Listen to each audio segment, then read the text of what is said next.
Su obra somos nosotros, su obra es su iglesia. Por todos sitios tengo un contacto posible para Nepal, no nos olvidamos de Nepal. Y a ver si esta semana puedo conseguir un poquito más de información para conseguir establecer relación con una iglesia ahí en Nepal que esté haciendo lo mismo que nosotros. ¿Cuál es la misión de la iglesia? Aparte de traer gloria a Dios, es de predicar el Evangelio y edificar a los creyentes. Predicar el Evangelio y cuando aceptan a Cristo, edificar a los creyentes. Todos estamos en uno de esos dos lugares.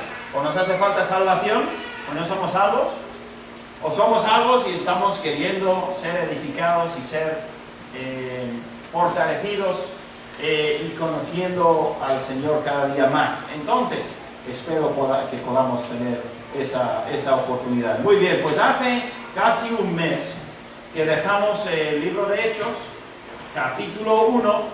Hemos estado viendo la introducción de Lucas a Teófilo a lo largo de los primeros versículos. Luego ya llega el momento para que el Señor se marche y va a dejar en manos de unos discípulos la misión más grande jamás emprendida en toda la historia, que es la iglesia de Cristo. No lo dudes, no hay otro proyecto más grande que la iglesia de Cristo. Ningún imperio se le acerca, ni el babilonio en su dinero, ni el Roma en su capacidad militar, ningún imperio, de ninguna clase ha llegado a lo más mínimo de comparación con lo que es la iglesia de Cristo Jesús, que desde ese momento empezó a crecer y a extenderse por todo el mundo, y en el primer siglo dio la vuelta al mundo, pero el Señor no vino, no volvió, porque en su plan era de dejarlo ir durante siglos. Al principio, yo creo que los discípulos pensarían que el Señor venía pronto, pero muy pronto. Pero a la medida que iban pasando los años, se iban dando cuenta, pues el plan del Señor no es el nuestro. Igual que lo que encuentras tú en tu vida, yo en la mía. Que los planes que yo tengo no suelen salir. Especialmente si estoy agarrado al Señor, el Señor me sorprende y me cambia los planes. Y la historia de la humanidad, imagínate a quién se le podría ocurrir todo lo que hay, todo lo que ha habido. Pero ha habido un constante que, a pesar de las más brutales oposición, ha seguido para adelante. Leí el otro día sobre la persecución a los valdenses, creo que se llama valdenses, en Francia, en Italia, creyentes que hace 3-4 siglos dieron sus vidas por hacer lo mismo que hacemos nosotros: estudiar y creer la palabra de Dios. Pero dieron sus vidas de manera bárbara. O sea, les mataban con la más vil crueldad posible. ¿Por qué? ¿Qué hacían? Literalmente no hacían daño a nadie. Formaban parte de la iglesia de Cristo, cuyas puertas el Hades no prevalecerá, pero sí atacará. Y ha atacado.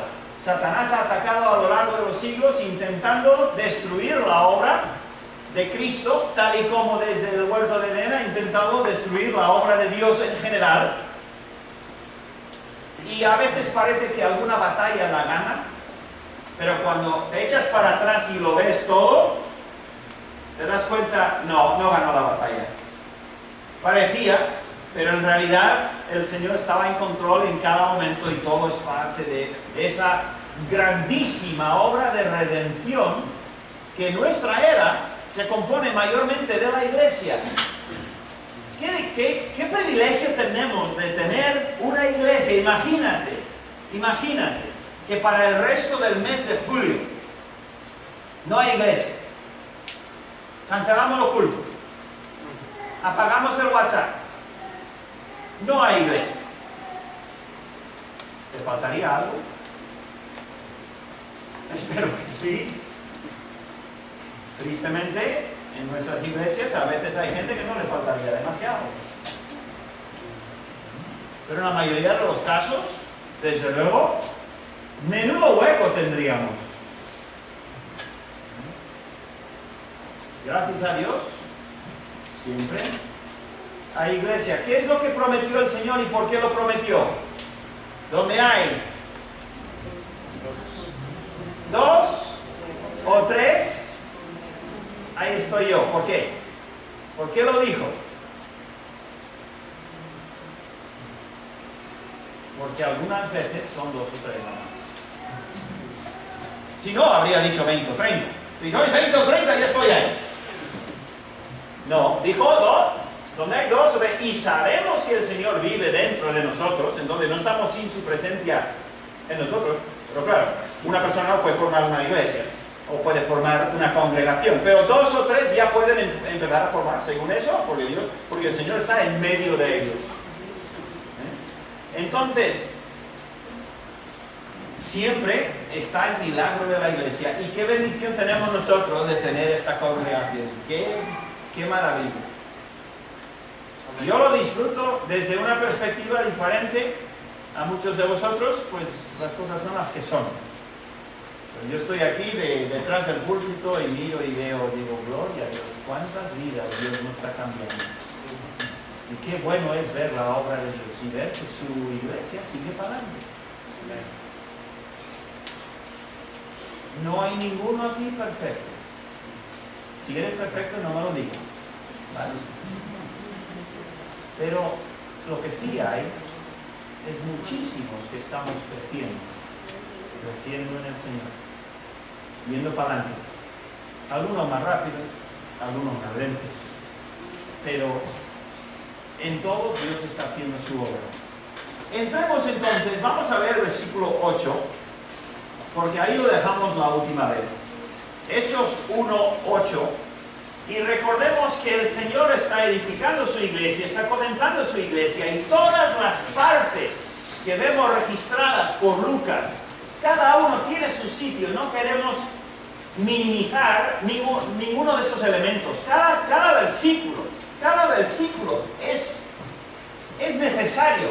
Si lo arrancaras del libro, le faltaría un cacho, le faltaría un nervio al libro. Y eso que los versículos en sí no están inspirados, el número donde van divididos. Pero ¿cómo faltaría si faltara uno? Porque cada uno tiene su cosa. Vamos a ver el versículo 8. Bueno, voy a leer el versículo 8 y vamos a arrancar ahí.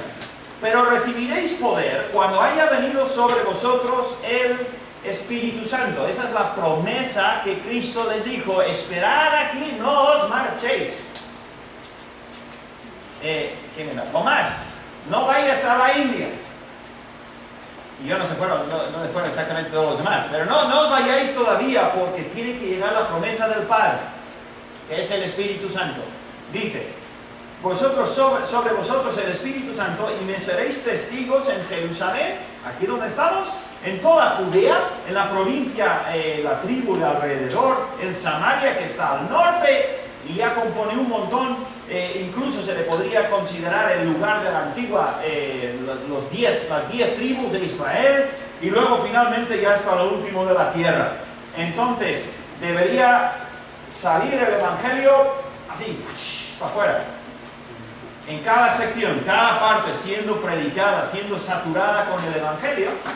Y así sucedió, y además en ese orden. Y el libro de Hechos más o menos así lo registra, empezando con Jerusalén, luego en Samaria, luego hasta el fin de la tierra, y solo vemos el cachito, un cachito que es Pablo. Recuerda que eran 12 apóstoles, Pablo y otros 11, y se sabe con bastante certeza, como comenté antes, Tomás se fue a la India, y hay evidencia de eso hasta el día de hoy. Pero cada uno, Pedro se quedó más bien ahí, pero cada uno de los otros se fueron yendo para otras partes, a predicar el Evangelio y lo hicieron, pero primero tenían que esperar. Esa palabra que a tantos nos gusta, paciencia. Bien, ahora, este Espíritu Santo, vamos a parar un momentito a hablar un poquito del Espíritu Santo, un tema muy grande. En algunos círculos muy mal entendido, lo hemos comentado un poquito, vamos a repetir aunque sea un poco el énfasis en el Espíritu Santo. Todos, vamos a ir a 1 de Corintios, todos que somos salvos, tenemos el Espíritu Santo dentro de nosotros. Mira lo que dice 1 Corintios 6:19. ¿O ignoráis, que no sabéis, que vuestro cuerpo es templo del Espíritu Santo, el cual está en vosotros, el cual tenéis de Dios y que no sois vuestros? Porque habéis sido comprados por precio. Glorificad pues a Dios en vuestro cuerpo y en vuestro espíritu, los cuales son de Dios. Todo cristiano tiene al Espíritu Santo morando en él. Cuando te desvías de la palabra, de la verdad, cuando te desvías del camino correcto, hay uno dentro que te molesta. Y no es solamente la conciencia. Está el Espíritu Santo que te molesta y te estorba y te machaca la mente y te hace saber que no estás haciendo bien. Porque Él entró cuando tú pusiste tu fe en Cristo, y cuando Él está en un lugar, cuando tú estás en un lugar donde no debes de estar, Él tampoco debe de estar ahí y no está contento y no va a estar contento y te va a molestar y vas a tener que luchar contra Él porque está dentro. Ahora, cuando vivimos entregados al Espíritu Santo, cedidos al Espíritu Santo, dándole, sometiendo nuestros deseos y nuestros pensamientos al Espíritu Santo, nuestra vida tiene influencia y poder alrededor de nosotros. Cuando estamos guiados y entregados al Espíritu Santo, ¿bien? Nuestra vida tiene influencia y es palpable. Es palpable cuando un creyente va guiado, obediente al Espíritu Santo. Pero no confundamos eso con lo que sucedió en el capítulo 2. ¿Vale? El hecho de que yo tenga el Espíritu Santo dentro como creyente no quiere decir que voy a poder tener un montón de poderes y de habilidades y de capacidades extraordinarias por el hecho de que el Espíritu Santo está dentro de mí. No, de hecho, puedo apagar el Espíritu Santo y la palabra. Lo puedo apagar. El Espíritu Santo está dentro, pero no necesariamente mi vida tiene poder. Si estoy viviendo sometido al Espíritu Santo, sí tiene poder. ¿Bien? Sí hay influencia. Pero hay un nivel superior, vamos a decirlo, o un nivel diferente. Y a ver si me explico.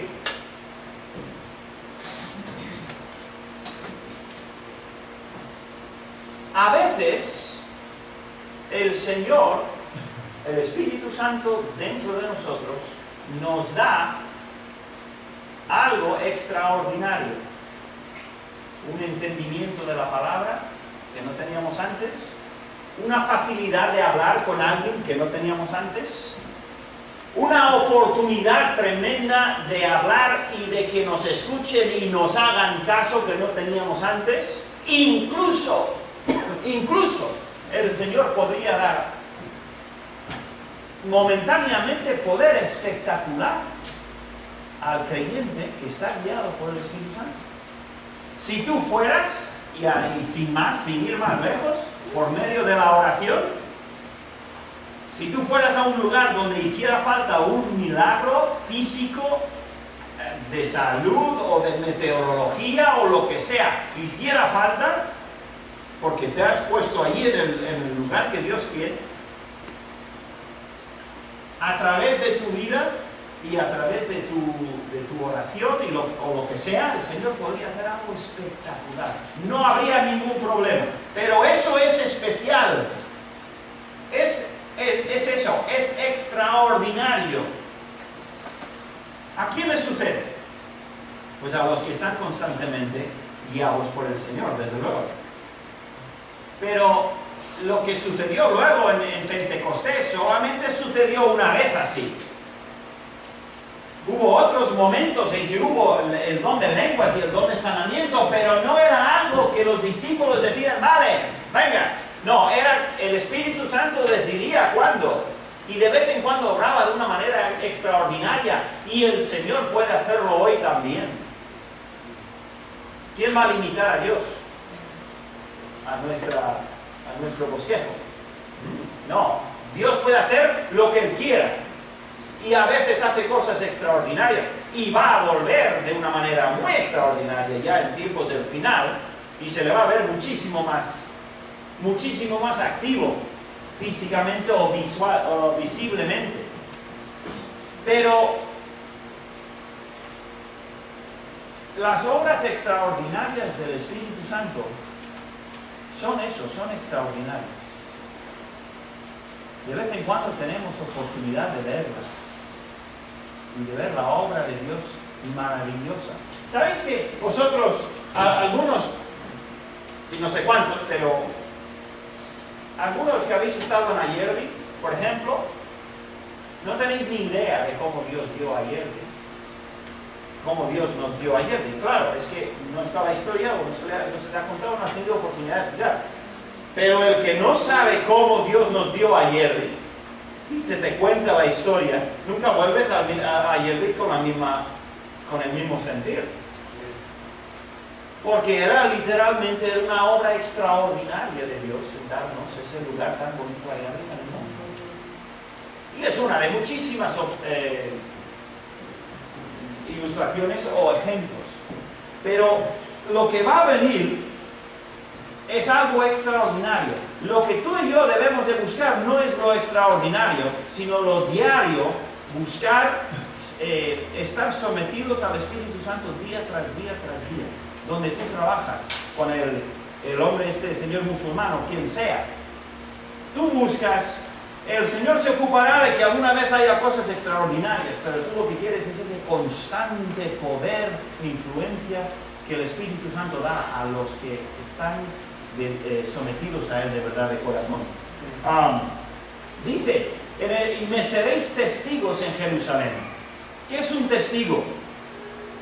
Un testigo es el que dice la verdad acerca de lo que ha visto o de lo que sabe. La palabra martirio es la palabra que se usa aquí, llegó a ser la palabra para los que llegó a significar aquellos que mueren por su fe, porque en esos primeros siglos muchísimos murieron por su fe, por ser creyentes, por estar haciendo lo que hacemos nosotros. Murieron por eso, nada más. No por ningún fraude, ni por ningún engaño, no, murieron por lo que estamos haciendo nosotros. Y se les llamaba mártires, que morían por su fe. Estas palabras, y con esto ya vamos a ir al versículo 9, estas palabras del versículo 8 son las últimas palabras de Cristo. Por lo menos según la Biblia. ¿Bien? Son las últimas palabras, porque ¿qué pasó después de esto? Se fue. Ya definitivamente, no estamos hablando después de la resurrección, que estuvo todavía unas semanas. No. Ahora, cuando dice lo que acabamos de leer, se fue, se marchó. Sus últimas palabras eran, lleva el Evangelio como testigos a toda la tierra. ¿Cómo? Bueno, queremos dar toda oportunidad, diferentes maneras de dar el Evangelio, pero uno de estos libritos puede ser una excelente manera de dar el Evangelio, porque dan el Evangelio todos. Y aquí pone consuelo para cuando la vida duele. Todos conocemos a gente que ahora mismo está doliendo, o en su cuerpo o en su alma. Yo tengo varios y les voy a dar. Llevar el Evangelio a cada criatura. Es una manera muy buena a través de literatura. Si estás al lado de alguien y tienes oportunidad constante de hablarles, pues estamos nosotros en la última frase, hasta lo último de la tierra, porque no estamos ni en Jerusalén, ni en Judea, ni en Samaria. Estamos en lo último de la tierra, estamos en esa parte, la parte que a nosotros nos toca. Versículo 9, mira, dice: y habiendo dicho estas cosas, viéndolo ellos, fue alzado y le recibió una nube que le ocultó de sus ojos. Bueno, esto antes de que Hollywood pudiese hacer cosas raras con la película, ¿esto cómo lo reproducías? Lo único, en un teatro griego igual, con una cuerda muy fina, un hilo o algo, le harían a alguien subir, y desde lejos parecería, pero no había manera de reproducir eso. Ahora sí, ahora se reproduce en broma, o incluso ahora tienen estos pequeños cohetes que están empezando a comercializar, ¿no? Te pones una mochila que tiene un cohete y de pronto la persona empieza a subir, ¿no? Tiene un poco ruido y todo eso, pero bueno, hay subidas, ¿sí? Pero ponte en su lugar, o ponte en tu lugar de una persona que no tenga ningún aparato y le ves tú subir. ¿Sabes cómo te quedarías? Igual que ellos.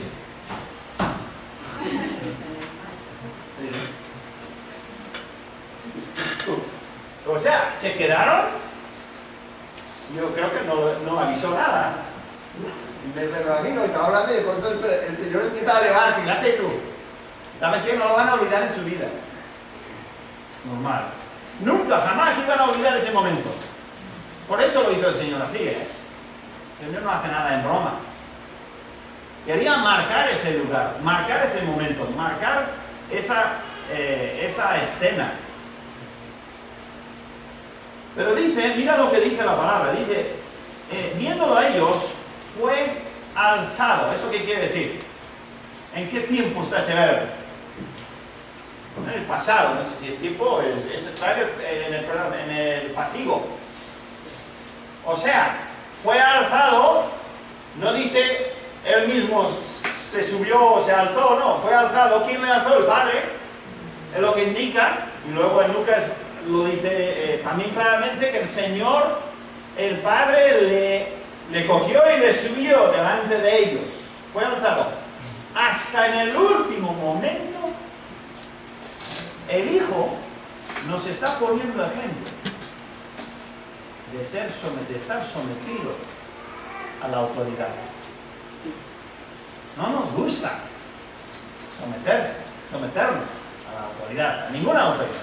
Nos gusta a nosotros serlo.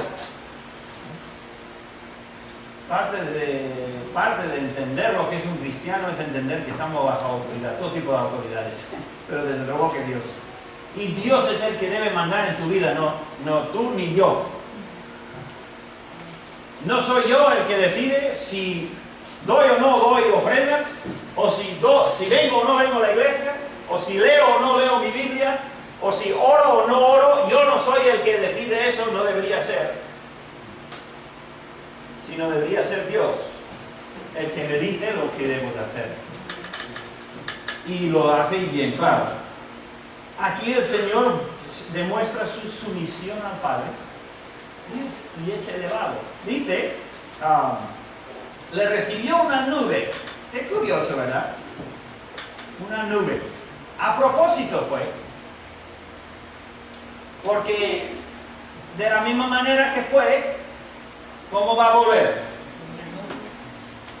La nube es como una puerta. Curiosa. Es una puerta blanca, una puerta que no es cuadrada. Una puerta por la que sale el Señor, por lo menos visualmente, visualmente para nosotros. Y es la puerta a la que va a volver. va a venir en las nubes también. ¿Por qué? Pues Él lo decidió así. Versículo 10. Y estando ellos con los ojos puestos en el cielo, por la razón que os dije antes, si tú llegas a ver a alguien subir así, tú también habrías que dejar los ojos ahí arriba. No me lo creo. Dice, están ellos mirando con los ojos puestos en el cielo, entre tanto que Él se iba, he aquí se pusieron junto a ellos dos varones con vestiduras blancas. Evidentemente, ¿quiénes son? Son ángeles, que en forma de hombre, pero completamente blancos, con vestidos completamente blancos, se ponen al lado. ¿Para qué son todos estos elementos? Estas sorpresas, porque todas son sorpresas, el Señor sabe sorpresa. Hay dos hombres de blanco que de pronto están ahí, ¿eso de dónde han venido? Bueno, pues de pronto ahí están. ¿Por qué todo esto? Para dejarlo grabado, para que no lo olviden nunca. Dice, versículo 11, ya con este vamos a terminar, dice, los cuales también les dijeron, varones galileos, qué curioso, todos eran galileos. El único que no era galileo se había suicidado. Varones galileos, personas de esa zona arriba donde vienen los mal educados, los poco educados, los brutos, los campesinos, no de Jerusalén, no, esos galileos. ¿Cómo el Señor escoge de entre los débiles, de entre los sencillos, para traer gloria a su nombre? Hay alguien aquí, creyente, chica, chico, varón, dama, hay alguien que dentro piensa, es que yo no sirvo, yo no sirvo. Y por pensar eso, y por no poner tus ojos en el Señor, que puede hacer lo imposible, por pensar en ti y en lo que tú puedes hacer o no puedes hacer, no ejercitas fe. Y no miras a ver, Señor, ¿qué podría hacer yo? Pasan los meses y pasan los años y no haces nada para el Señor, porque no tienes fe en que haga nada contigo. Eran galileos, no merecían, entre comillas, no merecían tener la oportunidad de llevar el Evangelio en la organización o organismo más grande, el proyecto más grande de toda la historia. Ellos no tenían méritos para ser los primeros, para siempre honrados en el cielo incluso. Eran de Galilea. Y a lo largo de todos los siglos, normalmente, no siempre, normalmente, los que han hecho grandes cosas para Dios, normalmente han sido los Davides del campo que estaban cuidando sus ovejas y nadie los conocía. Y eran de una tribu pequeña y una familia pequeña, y eran pequeños en su familia. Y Dios en toda la Biblia nos está intentando enseñar: deja de pensar en quién eres o quién no eres y mírame a mí, déjame a mí hacer algo contigo. Y por ese orgullo raro que tenemos tan metido, seguimos enfocando en lo que yo puedo o no puedo hacer. Varones galileos, ¿por qué estáis mirando al cielo? Este mismo Jesús, que ha sido tomado de vosotros al cielo, así vendrá, como le habéis visto ir al cielo. Vamos a terminar y agarraremos el versículo la semana que viene. Pero hay dos verdades aquí ya expresas, fundamentales en el avance del Evangelio, desde la parte humana. Dos verdades cruciales en lo que sería el libro de Hechos, y continuamos. Nosotros podríamos ser igual el capítulo 623.000 del libro de Hechos. ¿Entendéis? Seguimos siendo parte de lo mismo. Lo que pasa es que se acabó. El capítulo 28 lo terminó el libro, pero no la historia. Nosotros tenemos las mismas dos verdades que nos van a motivar a hacer la obra de Dios. Una, la primera verdad, absolutamente fundamental, absolutamente necesaria, es la resurrección de Cristo. Absolutamente necesario. Si Cristo no resucitó, somos necios, tontos. Eso no lo dije yo, ¿verdad? ¿Eso quién lo dijo? Pablo, el apóstol. La resurrección fundamental, que ellos supieran que Cristo había resucitado, y por eso no dejó duda. Se presentó aquí, allá, de esta manera, de aquella, no quedó duda. Pero no solo la resurrección es fundamental, crítico, necesario, y está en todo el mensaje del Evangelio y el avance de la Iglesia. Pero hace falta otra cosa también. ¿Cuál es? La resurrección de Cristo, y que va a volver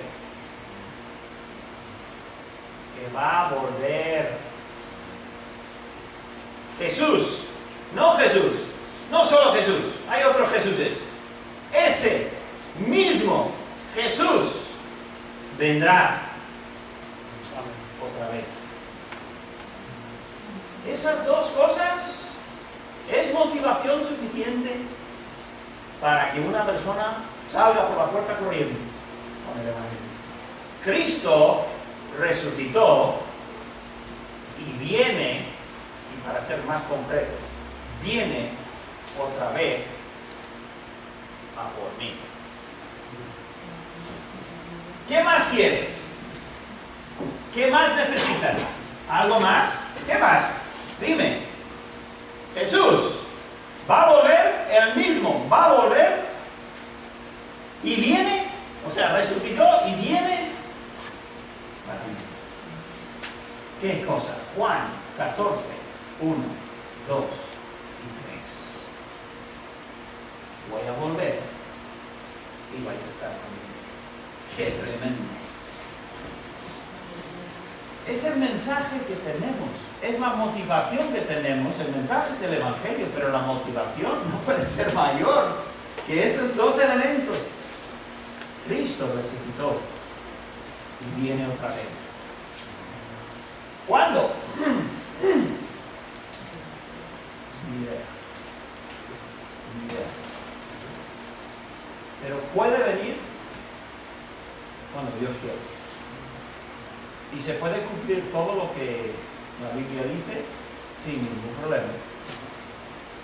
Porque Dios es Dios.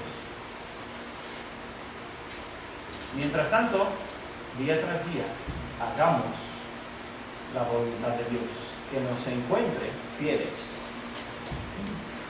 Vamos a ver. Gracias, Señor, te damos por este día, esta mañana.